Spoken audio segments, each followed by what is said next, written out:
what keeps me going and what makes me have hope is that in inner systems that come in that way, where there's no self and there's just massive protection and extremes and polarization, lots of burdens, that as you do some work and you loosen things up a little bit and you start to get a sliver of self, things start to improve very quickly.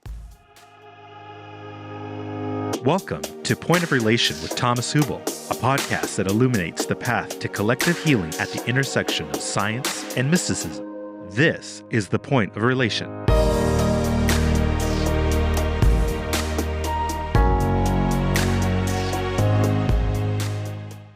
The following interview was recorded during a previous Collective Trauma Summit, an online gathering convened annually by Thomas Hübl to share ideas and inspire action for healing, individual, ancestral, and collective trauma. Visit collectivetraumasummit.com to listen to featured talks from our most recent summit and sign up to be the first to know when the next summit is announced. Richard C. Schwartz, PhD, is the creator of Internal Family Systems, a highly effective, evidence-based therapeutic model that depathologizes the multi-part personality. His IFS Institute offers training for professionals and the general public. He is currently on the faculty of Harvard Medical School and has published 5 books, including No Bad Parts, Healing Trauma and Restoring Wholeness with the Internal Family Systems Model. Richard, first of all, warm welcome. I'm so happy we are here together today, and we are, closing this event together. So warm welcome, Richard. Thank you, Thomas. I'm very honored to be part of this closing. And I just want to thank you for your pioneering efforts to bring awareness of the power of what I call legacy burdens, to the culture. And your 7 years of putting this on to reach so many people. It's really inspiring. And I'm also very grateful for your collaboration with us and your interest in IFS and our book. And it's just been a wonderful relationship. Yeah, likewise, Richard. I enjoyed our relationship. I felt the longer we taught together our course, we felt more and more resonance. We saw how we use different language, but we describe similar things, and this was really beautiful. And I'm happy about our book. We will talk about this a bit later. Beyond our friendship and the exchange and how you inspire me too, like it's. I found a friend or a friend and another voice that says, okay, how can we expand the map of healing from individual focus healing to individual, ancestral, and collective? And somehow life called us out of different reasons to explore these different territories. And maybe you can share with us and our listeners a little bit your take on why it's important, or what's the benefit of increasing the landscape of healing from focusing, do the individual work, but then do the ancestral and collective unburdening too. How does this enrich the work? How did it enrich IFS, and what did you learn? And why is it maybe very important to do that? Yeah, well, my evolution sort of goes through those stages in terms of my understanding the phenomena. So originally, I came from a family therapy background, so I was interested in external contexts mainly, and then got sort of intrigued by this internal world that exists in clients, and was taught by them how to work in that inner world. And so for many years, I was really focused just on that and helping people enter this. It's really a separate realm almost that has its own laws of physics and so on. And just trying to figure out how to navigate all that individually was an obsession for a number of years. And then as I learned about what we're going to call burdens, which are these extreme beliefs and emotions that come in from trauma, I got very, very interested in the impacts of trauma and how trauma in the poem Kim read, she talked about tribes scattering, and trauma has that impact. It scatters these internal tribes, it scatters external tribes. And how can we sort of round them all up and bring them back home, all these parts? And then it became clear that many, as I learned from clients about what we've come to call legacy burdens, and I don't know in terms of timing which of us got that first, but I learned as we got to know what the legacy burdens were and found a way to release them, how hugely impactful they were, and not just on the individual and their family relationships, but in terms of people's view of the world, and how how distorted that view becomes when you take in these trauma burdens that came from your ancestors, and then how just unloading some of that can open up much more access to what I call the self, so that you see the world from these C-word qualities rather than from these distortions.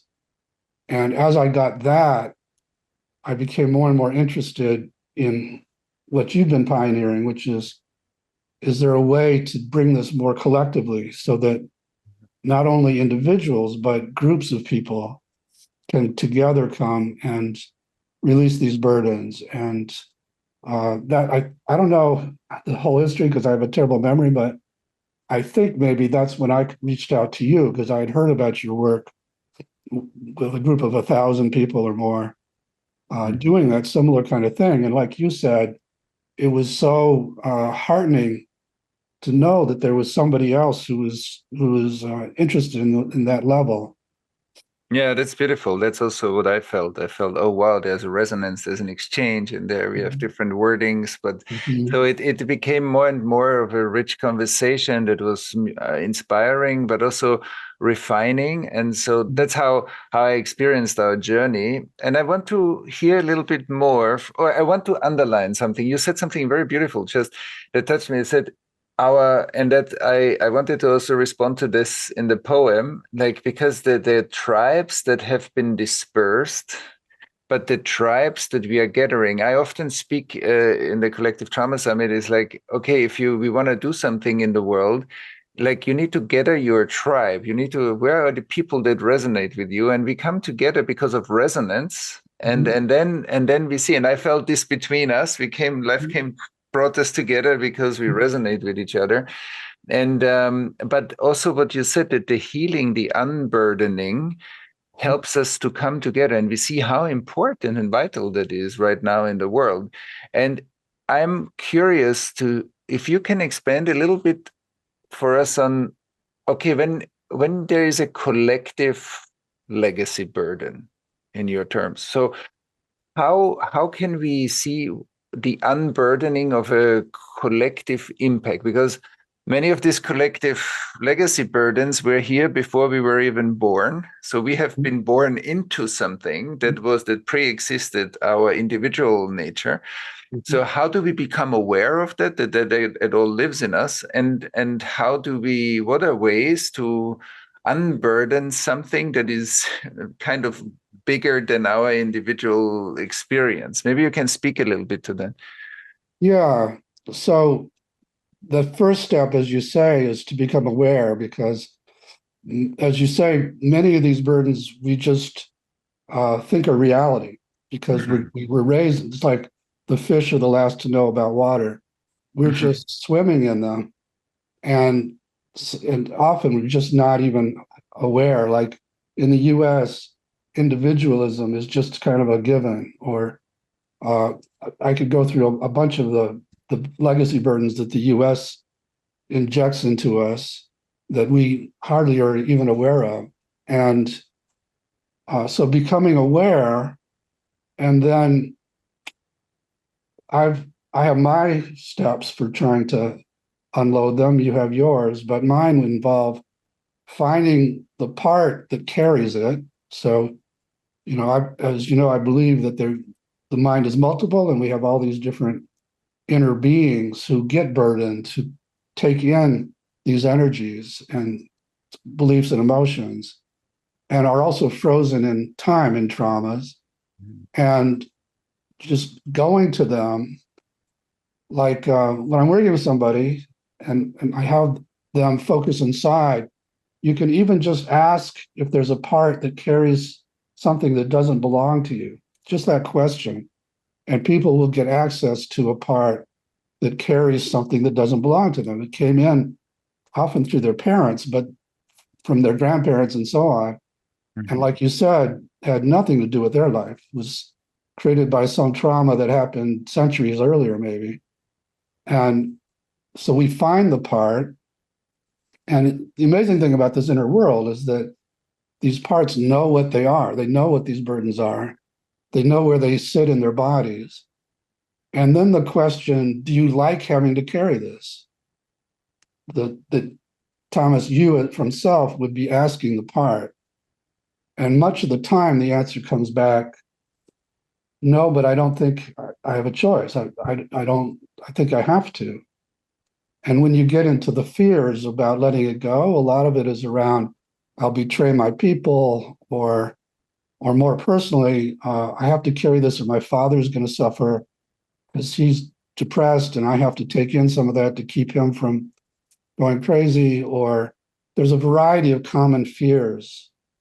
And as I would learn about those fears, back in the day, I had some students that were into shamanism, and they would say, well, why don't we just ask the ancestors?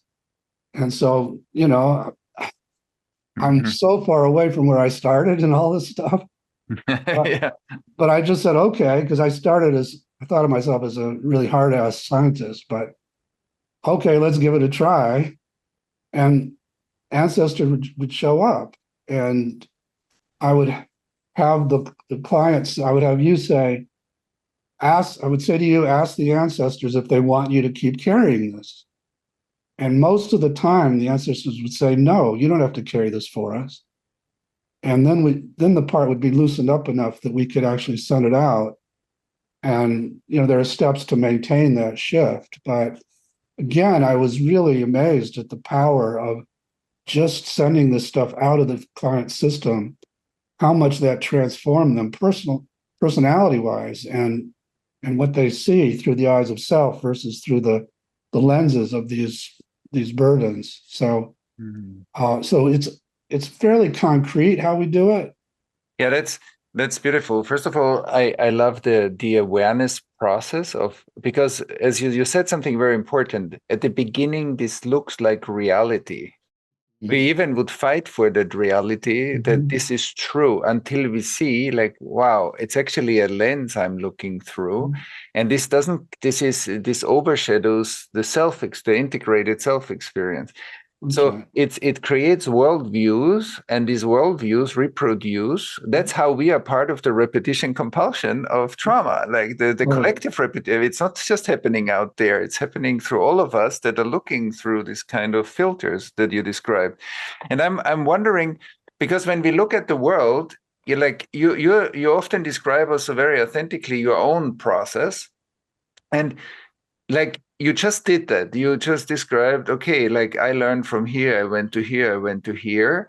So how do we, in order to come to like a kind of more global possibility for collaboration, that we can really collaborate on solving some of the big topics? And there are a lot of fractures at the moment in our nations and in between nations. And how do we identify these legacy burdens? If we were to say, okay, in the summit, we spoke also a lot about how can we create a collective healing architecture, like an architecture that helps us to install like a system, like a healthcare system for the collective legacies, so that what we were born into will not continue unconsciously through us, but it can be stopped through us, and then some new possibilities can arise. So how do you said we need to become aware? So you became aware of individualism. You became aware maybe of white supremacy and racism. And Exactly. but maybe can you speak a little bit? Maybe there are more that we are still looking through, and we don't even know that we are looking through those. So how, No doubt. Yeah. yeah, how do we subject object transcend them so that we can begin to see, oh, this is actually another legacy burden that we are looking through? How did that work for you, and what are a few of those that you already identified? Yeah. I mean, many of us cannot do it by ourselves because we're so blended with those parts. So it takes somebody to point to, this isn't necessarily reality. Are you willing to see if it's a part that carries a burden? And that's part of the issue, is that not everybody's willing to do that. Not everybody's willing to separate enough to even check it out. But when people are, that's happened to me, and I know it's happened, I'm sure it's happened to you. I'm really amazed that I wasn't even aware. And so once we can do that more collectively, and I've loved our discussions about collaborating around this. And if they're, I've done it a few times, sort of inspired by you, where I would work with a large group, not as large as yours, but several hundred people, and have everybody. I've done it both ways. One where everybody comes wanting to unload the same legacy burden, like you mentioned, white supremacy. So I've done it with that, and have everybody focus inside. And it's difficult because most people who come are kind of liberal and they don't think of themselves as racist. But even those of us who've worked hard to exile that part, it's still in there. And so as we acknowledge, yes, there is a part that has this automatic reaction when we see a Black person, and then we can go to it and actually help it. And doing that in a large group, there is so much what I call self-energy that comes in, and there are ways to access more and more of that before you do the legacy unburdenings. But when people feel that collectively, they don't feel so ashamed of it, and they feel the energy of everybody doing it at the same time. And I've had a lot of luck, again, inspired by your work, of helping people find that, in this case, white supremacy belief system, and actually unloading it to the point where now they don't have to pretend they don't have it, and they don't have to fight to keep it locked away. But that part is really giving it up. And for many of us, it's more than one part. There's a number of them that get soaked in that stuff. But that prospect of, because we've each done it as the leader in a certain number of times, but the idea of having many, many people leading these legacy collective unburdenings is very exciting to me. And so that's, part of what I'd like to collaborate on, is coming up with some kind of protocol that allows leaders to take these steps to do it collectively. Yeah, and we already discussed some plans that when they are cooked enough and concretized enough, then we will kind of make them more known. But I think these are very powerful spaces, and I believe that accelerates collective evolution. Because you said it, like from symptoms that we have, if we are willing to look deeper, we can free ourselves to a certain extent from this very fused or merged worldviews, and then open up into more self. Now, maybe you can speak for our listeners also a little bit when you say self. Well, what is that self? Is that a spiritual power? Is that the integrated part of us? Is this all of this together? What is self for you?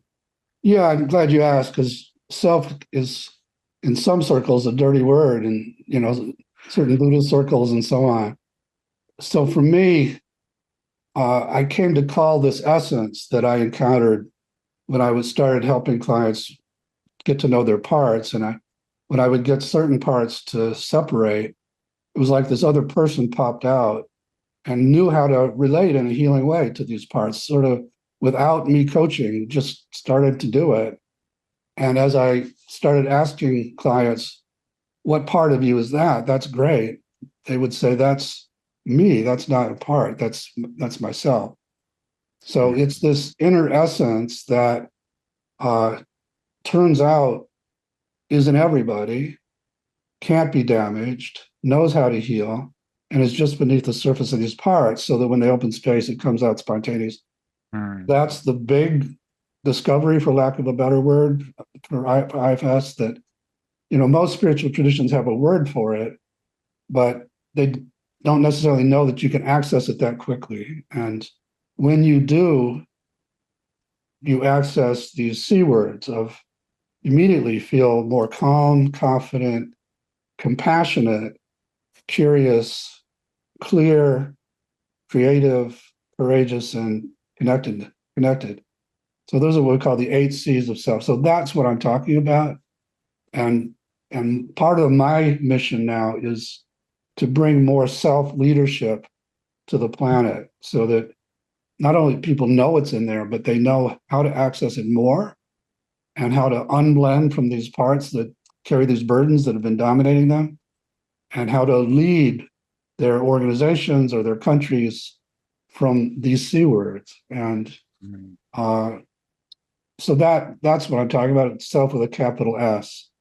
And that's another place where we resonate a lot, that there is a deeper, maybe spiritual or foundational, essential part of us that is not damaged, and that has a self-healing power. Because I deeply believe that millions of years of living created that inherent self-healing power, that when we take care of the inhibitions, whatever they are, and I think the legacy work is taking care of like the inhibition that allows the self-healing to come forward again. That's what you also described, and I think that's very powerful for people to feel like, oh wow, this is self, and there I'm more centered in the movement of my own life. Yeah, just that idea that this is who we really are, and that we aren't these parts that we're so identified with that make us feel bad about ourselves, and that those parts aren't what they are that seem to be either, that they're stuck in roles that they don't like. That really changes people's identity and self-image. And I think, like you, I started out, I don't say like you, I started out as a very non-spiritual person, but when I ran into this self, I couldn't square it with traditional psychology that said to have any of that, you had to have gotten it from your parents, or you had to get it from a therapist or something. It's not inherent. And I was working with people that had been tortured on a daily basis, so I couldn't square that with traditional psychology. I started looking, was steered to look from students toward spirituality. And like I said, most traditions have a word for it.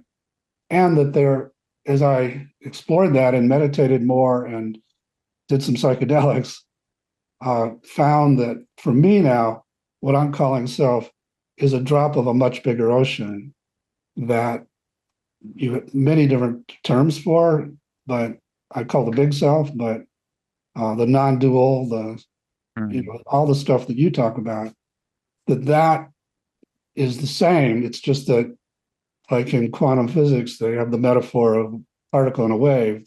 There's this wave state of self that we can enter through meditation, and then we particleize when we come back into our bodies and we feel separate. But that's the way I've come to see it. Wow, beautiful. Yeah, this is worth another conversation about the particle and the wave, but this we keep for another time. I would love to dive deeper into that. Maybe one more thing, and then maybe we transition a bit to our new book. What another part that I deeply resonate with, because that's exactly how it shows up for me on individual, ancestral, and collective levels, is that the defense mechanisms that a person or a culture needed to develop in order to deal with the strong overwhelm is not a bad thing. It's an intelligence that was the highest intelligence in that given ecosystem. That's right. And maybe I think your book, No Bad Parts, speaks beautifully to that. Maybe you can share a little bit your resonance to what I just said? Yeah, very much. For me, I'm intrigued by the parallels between these inner systems and external systems, and we were also talking about polarization earlier. And so when system gets hurt, most of us try to exile the parts of us that were hurt the most, who turn out to be our most precious qualities, because they're the most sensitive parts of us. So we tend to lock away these inner children just because they got hurt or terrified or feel totally ashamed and worthless so that we can function. And we think we're just moving on from the memories or the emotions, but we're we're locking up our juice as we do that. And when you have a lot of exiled parts, other parts have to become big time protectors, defenses, like you were saying, who are scanning the environment for danger and keeping people a distance away, and they can become quite callous and not caring so much, looking out for just yourself.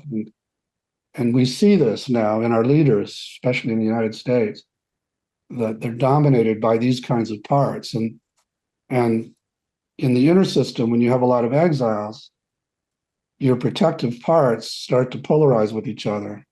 And you have these huge battles going on inside, and there's no self available. And so when I look at a country now, like the United States, it has huge number of exiles for various reasons, exiled people, both economic and racial exiles, and then huge polarizations among the protective elements of the system, and there's no self around. So it's all very parallel for me. And what keeps me going and what makes me have hope is that in inner systems that come in that way, where there's no self and there's just massive protection and streams and polarization, lots of burdens, that as you do some work and you loosen things up a little bit and you start to get a sliver of self, things start to improve very quickly. And so it is my belief that every time you and I in our offices, but also in these collective contexts, are able to unload these burdens and are able to help restore health to people, it has big ripple effects. It's not just impacting the person in our office, but it's actually healing something at a much higher collective level, that wave state, that ultimately, if we can do it enough, we'll begin to counter the burdens in our planet. Our planet is covered with these legacy burdens that just keep infecting people. So that's my hope. Yeah, no, I wholeheartedly agree.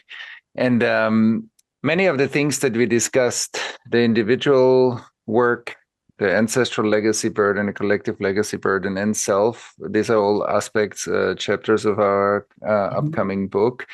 And I felt when we decided to do this book together, I felt that there's literally like an opening of a healing map that I think makes a lot of sense, obviously, to both of us. But it also is an invitation for many practitioners to step in and get inspired and take this into their own works, in their own expressions, but to really put our voices together and maybe other people's voices to develop like a larger context for exactly what you said, that the inner work and the inner change and unburdening becomes also a more unified world.